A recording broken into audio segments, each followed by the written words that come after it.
I'm aft. I'm at the rear of Deck 4 of the Liberty Seas at about 7:10 in the morning on Saturday, our last sea day, on July 1st, 2017, and want to take you through a walk of the publicly accessible areas on this deck. This is the dining room. This is actually where my family has our reservations. On this ship, Decks 4 and 5 are where traditional dining occurs. Deck 3 is where nighttime dining happens. As you walk out of the dining room, you see a lot of publicly accessible areas. You'll also notice that they have menus for the night posted here for any of the restaurants you'll care to go to.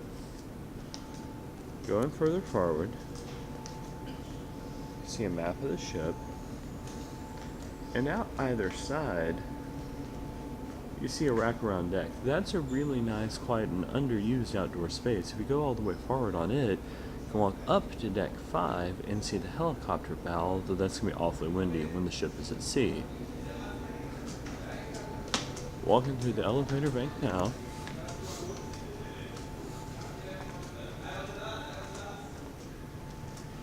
A bar to our left, which is one of the few I haven't been to yet. As well as just a seating area on our right. And a staircase upstairs to the 5th floor of the Royal Promenade.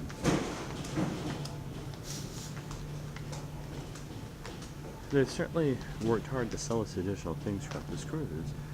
That are some of the internet packages, which this week is not working quickly, although apparently later today they're finishing the installation of a faster internet package. Over here to the left, the bar I mentioned earlier is actually a piano bar. I know my wife and some of her friends have been here a few times during the week. They've taken a lot of space on the ship and turned it over to photos that they've taken of folks. You can swipe your room card and pull up the photos which apply to you.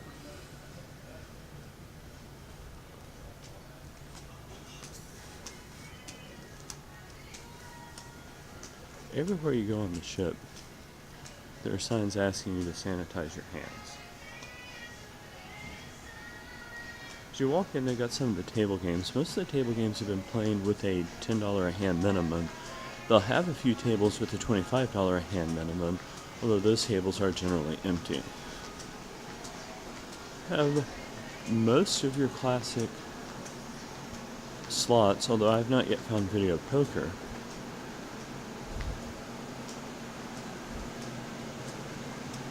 Couple of Wheel of Fortune machines.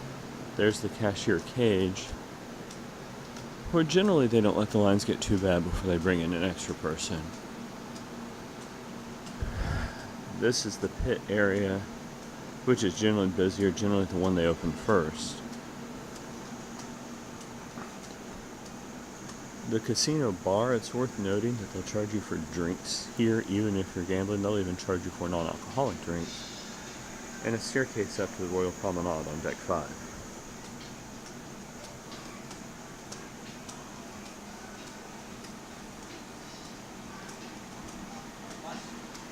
They have crane games, which are presumably only open to adults.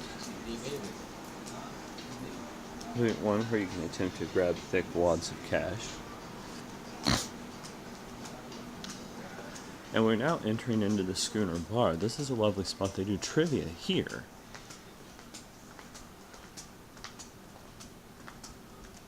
There's another piano there.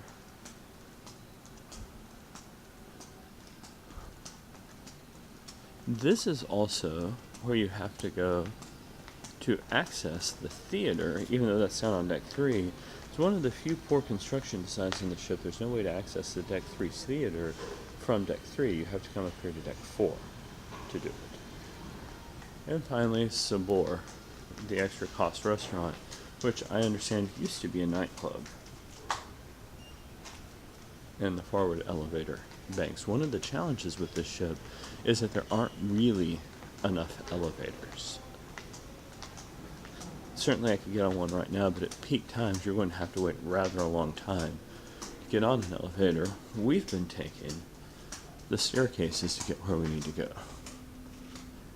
And another entrance into the open air deck here on deck 4, which is a fantastic place to walk around. So again, that's deck 4 of the Liberty of the Seas, and now I'm going to walk up to deck 5 to show what it has to offer.